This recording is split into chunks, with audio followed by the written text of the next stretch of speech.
नमः सिद्धेभ्यः। ओम नमः सिद्धेभ्यः। नमः श्री वर्धमानाय निर्धूत कलिलात्मने सालोकानां त्रिलोकानां यद विद्या दर्पणायते। परमो धर्म की महावीर भगवान की प्रातः स्मरणे परम पूजाचार्य गुरुवर श्री विद्यासागर जी मुनि महाराज की जय।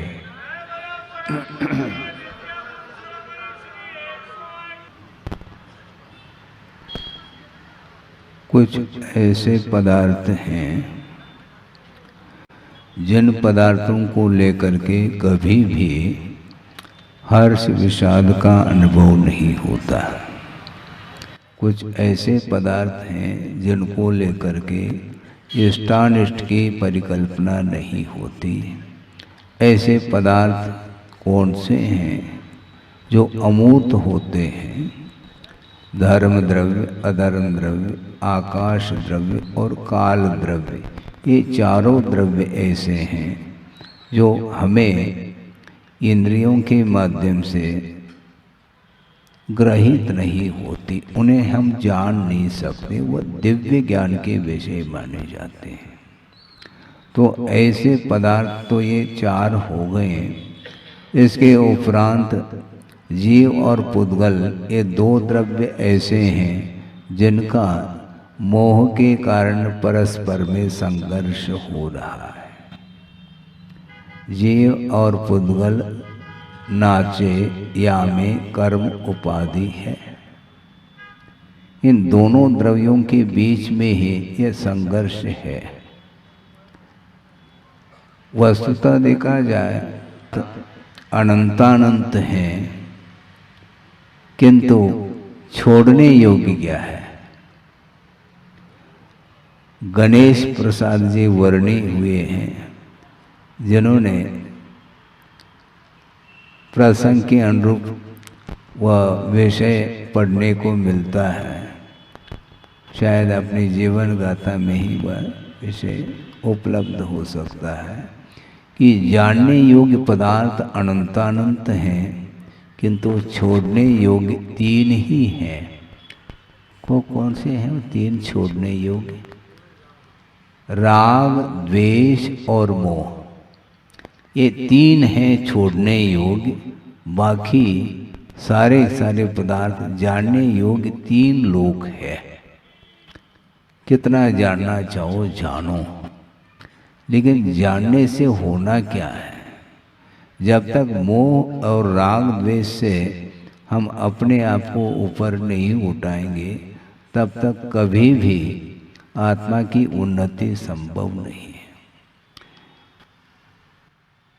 हे और उपादेय और ज्ञेय, ये तीन हो गए। ज्ञेय का अर्थ होता है जानने योग्य पदार्थ। ज्ञातुम योग्य ज्ञेयः, जानने योग्य जो पदार्थ हैं वे ज्ञेय माने जाते हैं।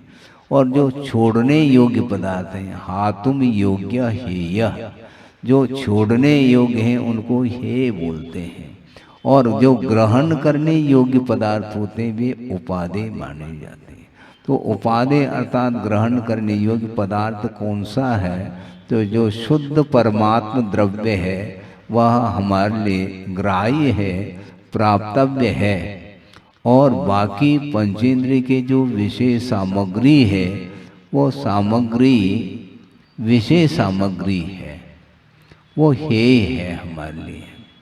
लेकिन हे का श्रद्धान होने के बावजूद भी वो छोड़ने के लिए उसको पसीना आता है।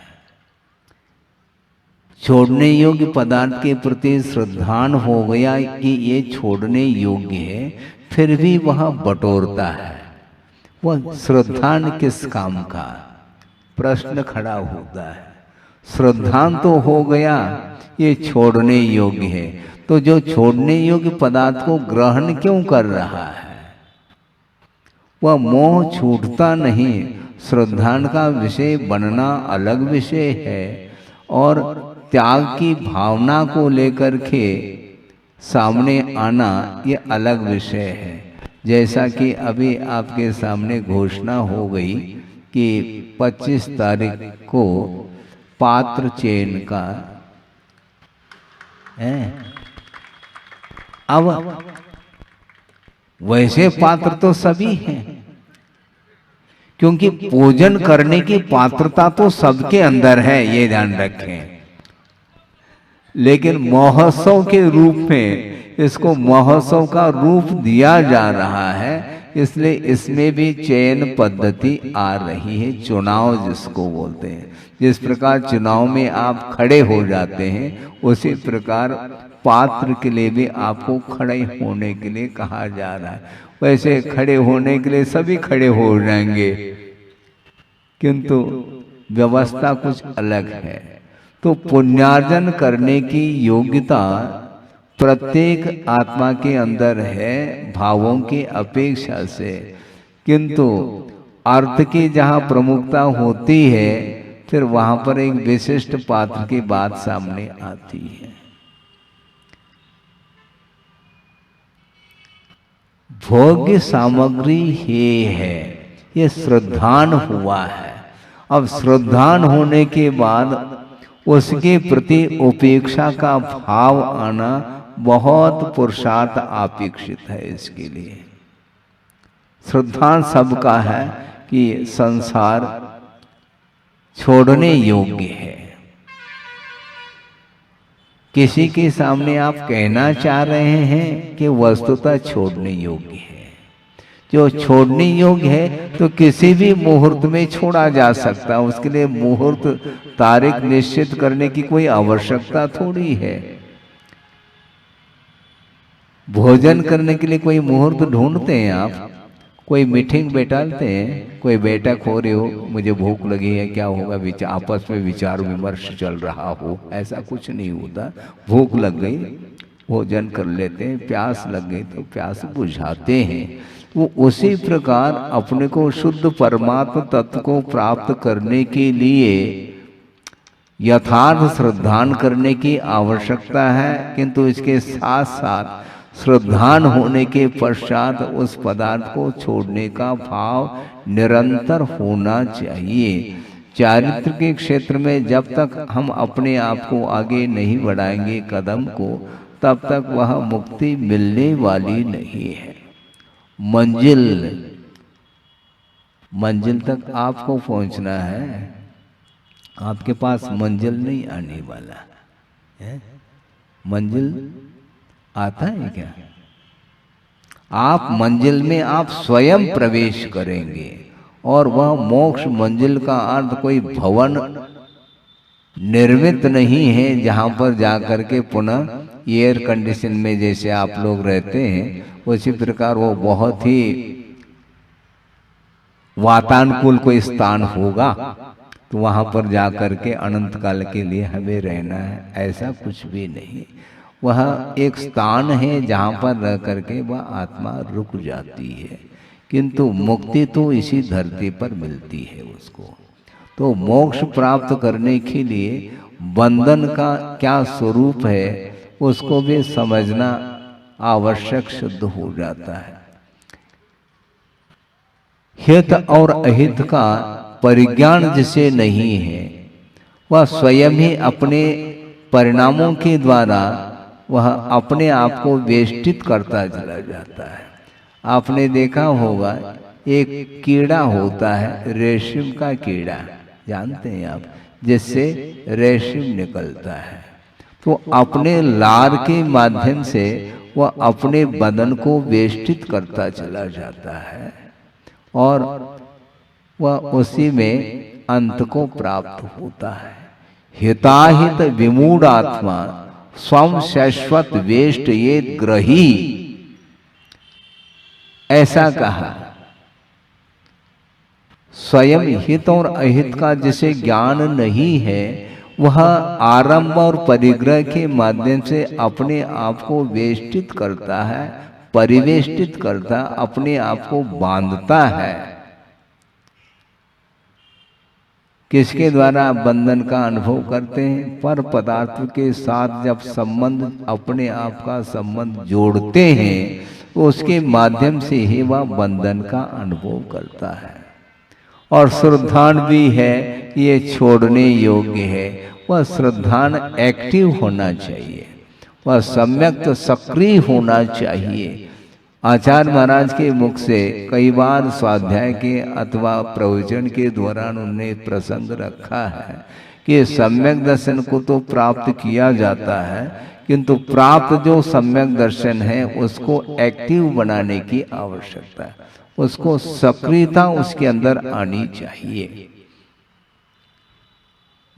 कभी कभी बोलते हैं ये बहुत सक्रिय व्यक्ति है महाराज। अच्छा, आप है क्या? नहीं, ये सक्रिय है तो बाकी सब निष्क्रिय है क्या? किंतु विशेषता को लेकर के आप कह देते हैं अपने अपने क्षेत्र में, किंतु धार्मिक क्षेत्र में सक्रियता होनी चाहिए। तत्व चर्चा के दौरान ये भी प्रसंग सुनने को मिलता है, पढ़ने को मिलता है कि नरक गति में भी सम्यक की उत्पत्ति होती है विभिन्न साधनों के माध्यम से, किंतु वह प्राप्त सम्यक दर्शन सक्रिय नहीं हो पाता नरक गति में, क्योंकि सम्यक दर्शन के जो अंग होते हैं वह अलग तरीके से आपके सामने रखा जा रहा है। प्रशम, संवेग, अनुकंपा और आस्तिक इत्यादि की अभिव्यक्ति जिसके अंदर होती है उसका नाम सराग सम्यक दर्शन ऐसा कहा है। तो नरक गति में भी सम्यक की उत्पत्ति हो रही है, किंतु वह एक्टिव नहीं है। वहां पर प्रशम भाव हो रहा हो, प्रशम भाव की अभिव्यक्ति हो रही हो, वहां पर अनुकंपा का भाव आविर्भूत हो रहा हो, संवेग हो रहा हो, नहीं, किंतु सम्यक दर्शन के प्रतिपक्षी प्रकृति का क्षोभम हुआ है, किंतु इसके बावजूद भी सम्यक दर्शन के अनुरूप आचरण वहां पर देखने को नहीं मिलेगा। देव गति, मनुष्य गति और तिर्यंच गति में ये अनुग्रह के भाव जागृत होते हैं, संवेग भाव की अभिव्यक्ति भी होती है, अनुकंपा भी, सभी प्रकार के भाव, प्रशम भाव भी उत्पन्न होता है, किंतु नरक गति में सम्यक तो होते हुए भी वहां पर ये सारे सारे भाव अभिव्यक्त नहीं हो पाते हैं। तो ऐसी स्थिति में अभिव्यक्त होने की क्षमता तीन गति में है, और मनुष्य गति प्राप्त होने के बाद और सम्यक दर्शन को उत्पन्न करने के उपरांत भी उस सम्यक दर्शन में यदि सक्रियता नहीं रहेगी तो उसका कार्य क्या होगा? सम्यक के अनुरूप आचरण भी होना चाहिए यथा योग्य। जब विषयों के प्रति हे बुद्धि जागृत हो गई है, श्रद्धान हे के रूप में हो गया, अब हे को हे समझो, उसको बटोरने का क्यों पुरुषार्थ है? आवश्यक है यहां तक तो ठीक है, किंतु अनावश्यक वस्तुओं का जो संग्रह है, संकलन है, वो ठीक नहीं है। वह आसक्ति का प्रतीक माना जाता है। आसक्ति ही गर्त में ले जाने में कारण सिद्ध होता है। आपके लिए जितना आवश्यक है वह रखें। गुरुदेव ने एक बार ये कहा था कि अत्यधिक मात्रा में यदि पाप होता है या हिंसा होती है, वह किसके द्वारा होती है? तो उन्होंने यही कहा था, अनावश्यक अननेसेसरी। अनावश्यक वस्तुओं का जो संग्रह है वह उस वस्तु का उपयोग न स्वयं के लिए हो रहा है न दूसरे के लिए वह उपयोगी सिद्ध होता है। आप यहाँ पर बैठे हैं और आपका धन कहाँ पर है? जेब में नहीं महाराज, जेब में तो 1 टका भी नहीं मिल सकता, सब बैंक में है बैलेंस। ऑनलाइन सब कुछ होता रहता है, सुरक्षित है वो, और आप यहां पर है और आपका धन आउट ऑफ कंट्री में हो सकता है, स्विस बैंक में। क्या संबंध है उसका आपके साथ? उपयोग में आ रहा है क्या? उपयोग में बहुत अल्प आता है धन, बाकी सारा सारा बैलेंस में ही रहता है। बैलेंस बनाए रखते हैं आप, अनबैलेंस नहीं होते कभी। वह उपयोग में नहीं आ रहा। गड़ा हुआ जो धन है उपयोग में कहा रहा है मुझे बताओ। वह पाषाण के समान है। हम ये कहना चाहते हैं चर्चा के दौरान कि मान लो कोई अरबपति अथवा खरबपति है, ठीक है, उनको ये पूछा जाए कि भाई ये सारा जो धन और संपदा है ये खाने पीने के लिए कितने उपयोग में आता है, क्या उत्तर मिलेगा? महाराज पॉइंट में चला जाएगा। खाने पीने के लिए,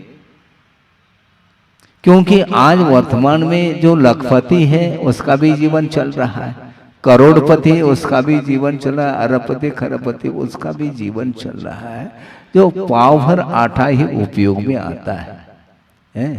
और ये अरब और खरब क्या है? अरब कंट्री क्यों जा रहे हैं आप?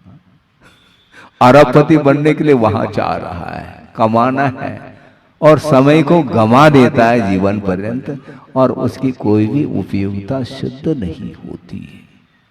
वो सारा उसको क्या किन शब्दों के प्रयोग करें? ऐस, विलासता, और विलासता ही पतन के लिए कारण है। सात्विक जो जीवन जीता है उसके अंदर बहुत संतोष है, लेकिन संतोष का अर्थ ये नहीं लेना मिल नहीं रहा इसलिए संतोष, ऐसा नहीं। मिलने के उपरांत में मुझे नहीं चाहिए, यह संतोष का प्रतीक है। इसको संतोष मिल जाए इस प्रकार निरंतर जो भाव रख रहा है, उसके पास वह नहीं भी मिल रहा है तो भी वह पाप का अर्जन निरंतर कर रहा है। द्रव्य हिंसा तो बिल्कुल नगण्य के रूप में हो रही है, किंतु भाव हिंसा चरम सीमा तक पहुंच सकती है। उसके माध्यम से वह सप्तम पृथ्वी तक जा सकता है, यह आगम का उल्लेख है। आप पढ़ते होंगे, प्रसंग के अनुरूप आपके सामने रख रहा हूं कि मध्यलोक में असंख्यात द्वीप और समुद्र है। ये आगम का उल्लेख है, यदि पढ़ते हैं तो आपको सुनने को मिलेगा, पढ़ने को मिलेगा। असंख्यात द्वीप समुद्र है, और अंतिम जो समुद्र है वह स्वयंभू रमण समुद्र माना जाता है, और सबसे ज्यादा विस्तार उसी का माना गया है। जम्बू द्वीप से लेकर के निरंतर दुगने विस्तार को लिए हुए वे द्वीप समुद्र है, और अंतिम जो स्वयंभू रमण समुद्र है उसमें राघव मत्स्य अधिक रहते हैं। राघव मत्स्य का जो शरीर की जो अवगाहना है उसके उस विषय में भी कहा है कि कितना 500 नहीं 1000 योजन लंबा, 500 योजन चौड़ा और 250 योजन उसकी मोटाई, डायमीटर जिसको बोलते हैं। इतने अवगाहना को लेकर के वह राघव मत्स्य रहता है, वह समुद्र के बीचों बीच में रहता है, और उसके कान में एक तंदुल मत्स्य है। तंदुल की उपमा दी गई है, वह छोटा है उसके मुताबिक, राघव मत्स्य के मुताबिक, और वह कान में रहता है, और जो भी उसको खाने के लिए, सोचो कान का जो मल है उसको वो खा लेता है, इतने में इतना ही पेट है उसका। लेकिन सोच क्या रहा है? द्रव्य हिंसा बिल्कुल नहीं हो रही उसके माध्यम से, किंतु होता ये है कि जो राघव मत्स्य जो विशाल काय वाला है वह मुंह फाड़ करके गहरी निद्रा में है, और उसके कान में वह तंदुल मत्स्य सोच रहा है, उसके पास भी माइंड है, सोच ये रहा है कि ये पागल तो नहीं, ये बहुत मूर्ख है, ये मुख को फाड़ करके गहरी निद्रा में है, और इसके मुख में बड़े बड़े छोटे छोटे जो मत्स्य हैं वह आ रहे जा रहे हैं। इसके स्थान पर यदि मैं होता तो एक भी मछली को नहीं छोड़ता। इतना परिणाम होना पर्याप्त है, वह सप्तम पृथ्वी का बंद कर लेता है। इसको बोलते हैं आसक्ति मूर्छा, इसी को परिग्रह बोलते हैं। अति आसक्ति का नाम परिग्रह है, मूर्छा का नाम परिग्रह है। और वह सप्तम पृथ्वी का बंद कर रहा है, उसके पास कोई परिग्रह है क्या? परिग्रह नहीं, लेकिन परिग्रह का विमोचन नहीं किया उसने, ये ध्यान रखो। जो मूर्छा भाव है, आसक्ति का भाव है, वह चरम सीमा को छू रहा है, उसके कारण ही वह नरकाई का बंद करता है। अपने आप में यह सूत्र चरितार्थ हो रहा है कि बहु आरंभ बहु परिग्रत्व, ये नरक आयु के आश्रव के लिए कारण है, ऐसा कहा। तो इसलिए हम ये कहना चाहते हैं कि छोड़ने के लिए पंचेंद्रिय के विषय हैं जो छोड़ने योग्य हैं, आवश्यक जितना है उसका उपयोग हम कर लें। बाकी क्योंकि जो कुछ भी वित्त का अर्जन होता है उसमें भी पाप हो रहा है, और अनावश्यक और यदि मान लो अर्जन करते हैं तो वह बोझ, वह पाप अपने सिर पर जाएगा। जाते समय आप क्या छोड़ करके जाते हैं और क्या ले करके जाते हैं, इसके बारे में भी तो सोचो। आयात निर्यात, आपने जो कमाया है वह साथ में जा रहा है क्या? साथ में क्या जाता है महाराज? फिर पाप साथ में जाता है। पाप की सामग्री जो आपने एकत्रित की है वह यहीं पर ले जा नहीं सकते आप। कमाया आपने, हवेली साथ में ले जा नहीं ले जा सकते। साथ में क्या ले जा रहे हैं? उस हवेली के प्रति जो आसक्ति आपकी थी वही साथ में जा रही है, और उसके माध्यम से कुल मिलाकर के पाप ही भवांतर में जाता है, अथवा पुण्य कमाया है तो पुण्य जाता है। धर्म ही गत्यंतर में चला जाता है और अधर्म भी जाता है। तो धर्म करो तो ट्रांसफर आपका होगा, तो साथ साथ धर्म भी साथ चला जाएगा। लेकिन कैसे करें महाराज, कैसे करें? क्या उसमें, क्या उसमें कोई पूछना थोड़ी, पर आपको थोड़ी अनुभव है इसका। हम तो, हमें अनुभव है क्योंकि हमने कमाया है, जोड़ा है हमने। छोड़ने में क्या दिक्कत होती है, आपको क्या अनुभव है? भैया हमें तो अनुभव नहीं है। किसी ने गुरुदेव को कहा कि महाराज आपको वैराग्य कैसा हुआ? क्योंकि बहुत अल्प उम्र में आप छोड़ करके निकल गए, तो कोई निमित्त तो होगा। तो गुरुदेव ने कहा मुस्कान देते हुए, आप लोगों के चेहरे को देख करके हमें वैराग्य हुआ है। क्योंकि आप जो है ना, आपको देख करके, क्योंकि इतनी संपदा आपके पास होते हुए भी चैन के साथ आप नींद नहीं ले सकते। सुख की नींद संभव नहीं। किसके लिए? जो वीआईपी है उसके लिए।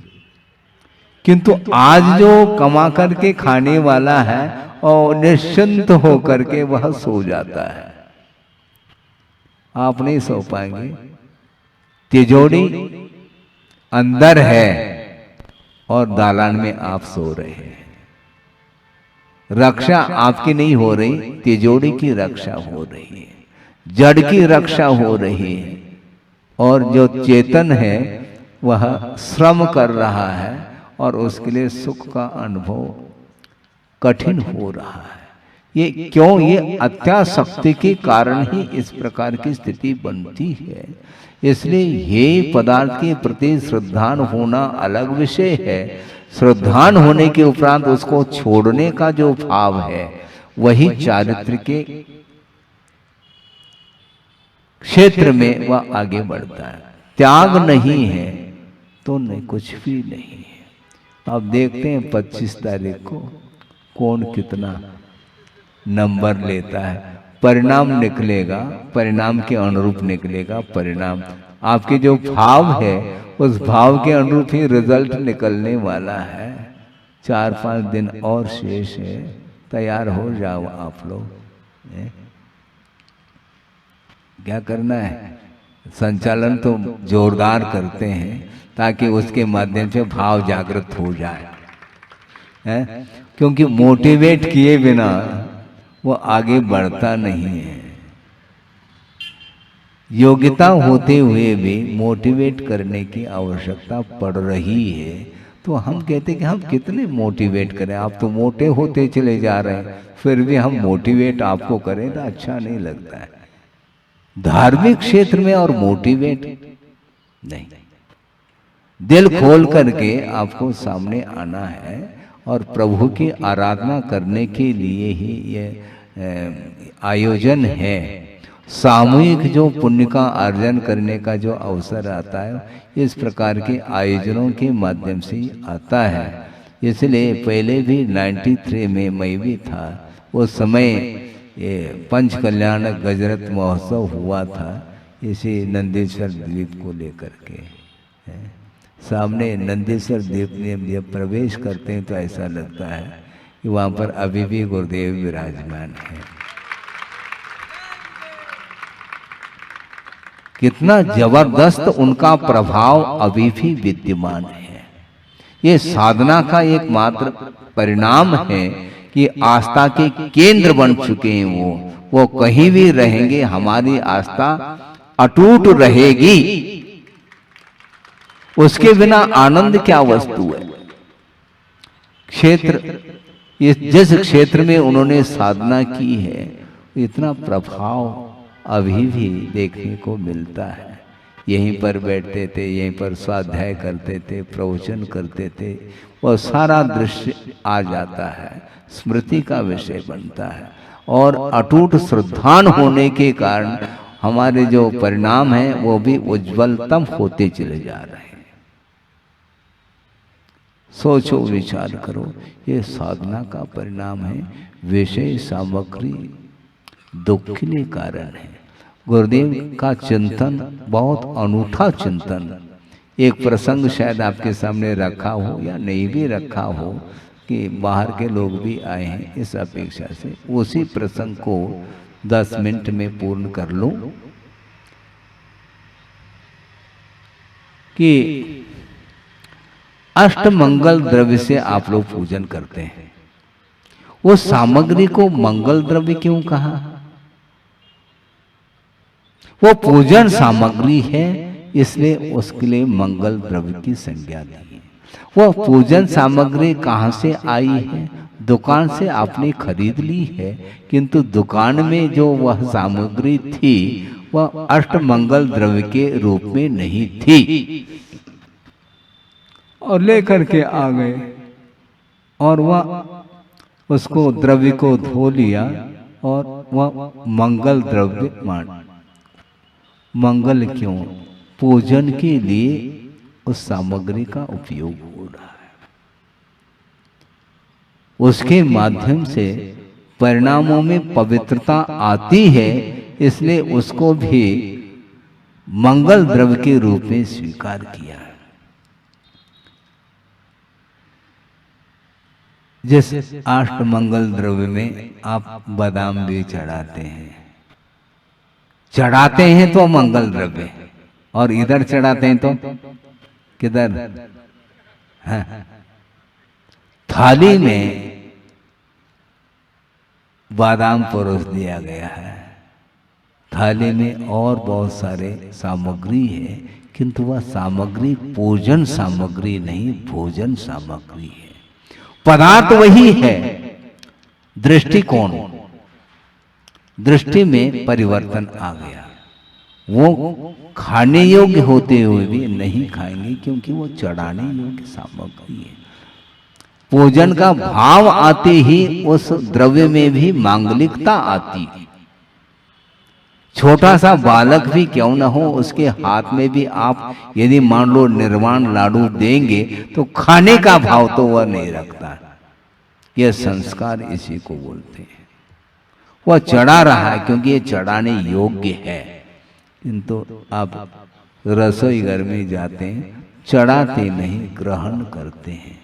और मान लो श्रवण को आपने पड़गान करके ले गए आप चौके में, और आपके हाथ में ही वह भोजन सामग्री है, भोजन सामग्री नहीं है, वो आपके हाथ में ही वह थाली है, और पूरी सामग्री होते हुए भी दान का भाव है, ग्रहण का भाव नहीं है। जहां पर ग्रहण का भाव आता है वहां पर पाप का आश्रव होता है, और जहां पर देने का भाव आ गया तो आश्रव रुक जाता है। हम कैसे करें, मान ये इतना भी नहीं कर सको क्या? इतना करो, और करते आ रहे हैं आप। 50 साल से मैं ही देख रहा हूँ गुरुदेव के सानिध्य में, और निरंतर आप लोग सुनते चले जा रहे हैं, और आपके अंदर जो आमूल चूल जो परिवर्तन आया है वह यही एकमात्र कारण है कि गुरुदेव की उस दिव्य जो वीतराग छवि है उसका दर्शन करने से अपने आप विषय याद नहीं आते, विषय पास में भी हो तो चढ़ाने का भाव जागृत होता है। इसको बोलते हैं वस्तु का परिणमन। वस्तु तो वही है, वही बादाम है, वही छुआरा है, वही निर्वाण लाडू है। वह निर्वाण लाडू क्यों? चढ़ाना है उसको, वस्तु तो वही है, किंतु ग्रहण करने का भाव जागृत हुआ तो उसके माध्यम से बंध प्रारंभ होता है। इसलिए पंचेंद्रिय के विषयों के माध्यम से ही बंद होता है, और उसको ये मान करके जब त्याग का परिणाम आ जाता है तो त्याग के लिए वही वस्तु निमित्त के रूप में उपस्थित होती है। तो आपके अंदर त्याग का भाव आना चाहिए, किंतु भाव आपके अंदर है। उपदेश अलग वस्तु, ये बहिरंग निमित्त है उपदेश धर्म श्रवण, किंतु अंतरंग जो परिणाम है वह आपके निजी परिणाम माने जाएंगे। ओए बोली बढ़ती है, और आप लोग कह भी देते हैं बढ़ाने वाला चाहिए, बढ़ती है बोली। बढ़ाना क्या है इसमें? स्वयं बढ़ाओ ना। बढ़ाना और घटाना क्या है?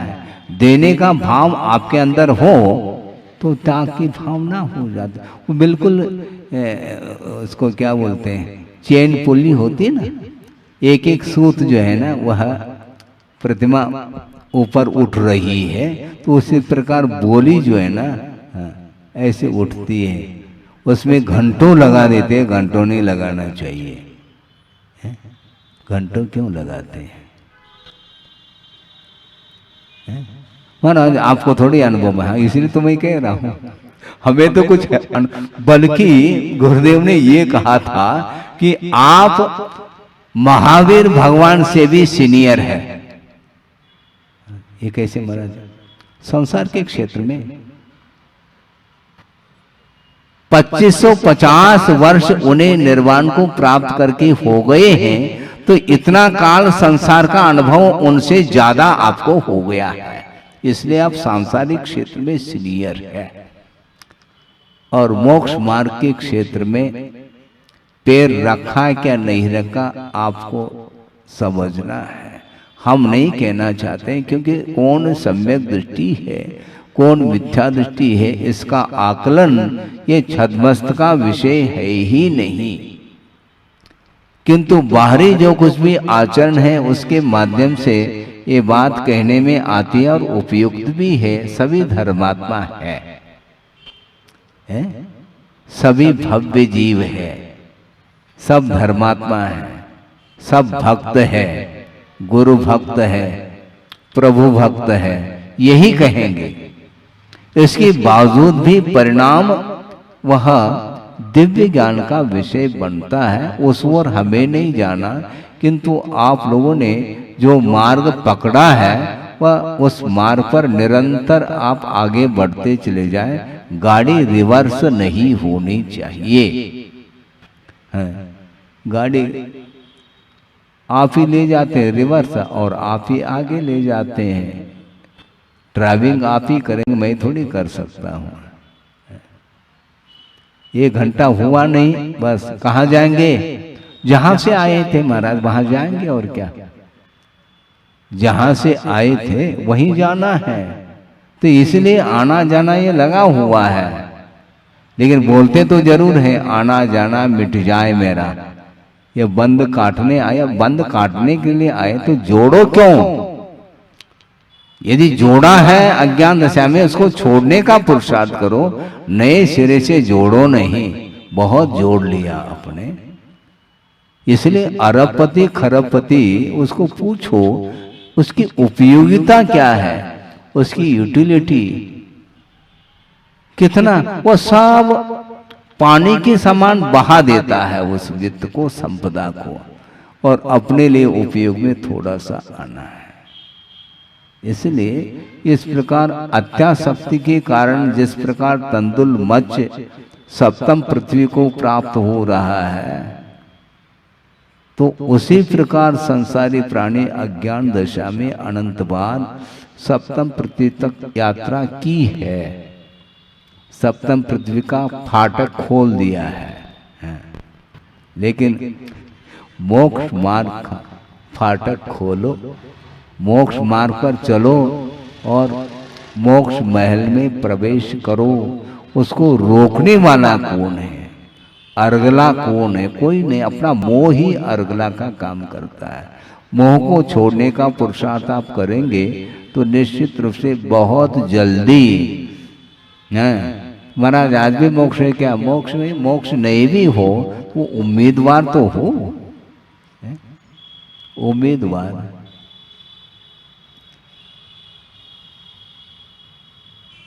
तो निरंतर दृष्टि उस ओर यदि जाएंगे तो बैक नहीं जा सकता, वो आगे ही बढ़ता चला जाएगा। तो ये केवल परिणामों का खेल है। परिणाम यदि आपके उज्जवल होते हैं तो उसके लिए भी कारण है। देव गुरु शास्त्र के प्रति जो आस्था का भाव है और उसके अनुरूप शक्ति के अनुरूप यदि मान लो वह विषयों से ऊपर उठने का पुरुषार्थ करता है तो उसकी उन्नति को कोई भी रोकने वाला नहीं। अपनी उन्नति को वह स्वयं ही रोक रहा है, दूसरा कोई रोक नहीं सकता। आपको भेज रहे हैं क्या हम प्रवचन के बाद? नहीं, अपने आप बिना आज्ञा के जा रहे हैं और बुलाना पड़ेगा, ये गलत बात है। जैसा आप जा रहे हैं वैसे आना भी चाहिए आपको पात्र चयन के लिए। और क्या दिक्कत है? आप लोग अनाउंस करते हैं जहां कहीं भी हो कृपया, ये क्या मतलब? इसमें भी कृपा हो रही है क्या? आने का कष्ट करे, इसमें कष्ट हो रहा है आपको? कष्ट नहीं होना चाहिए। धार्मिक क्षेत्र में बिना निमंत्रण के आपको आना चाहिए, उसमें भाग लेना चाहिए, भागना नहीं चाहिए। भाग ले, भागना नहीं, भाग लेना। भाग करके ले, कोई वादा नहीं। दौड़ करके आ जाओ, भाग करके आ जाओ, भाग ले, क्योंकि ये बहुत कठिन काम है। ये दुर्लभ वस्तु है और आप ही धर्म में भाग ले रहे हैं ऐसा नहीं। एक क्षुद्र जो प्राणी है, मान लो कोई पक्षी है, वह भी धर्म श्रवण कर सकता है और उसके माध्यम से यथा योग्य वह धर्म को स्वीकार भी कर लेता है। किंतु पुण्यार्जक आप हो गए, और वो भी तो पुण्यार्जक है, और इधर पुण्यार्जक है तो आप अनाउंस करते हैं। पुण्यार्जक के लिए एक विशेष प्रबंध रखते हैं। ये प्रबंध क्यों? सब एक स्थान पर रहे, घुल मिल करके आत्मीयता के साथ, वात्सल्य के साथ धर्म की आराधना करें, तो उसके माध्यम से कर्मों का विच्छेद हो सकता है। हो इस पवित्र भावना के साथ अहिंसा परमो धर्म की जय।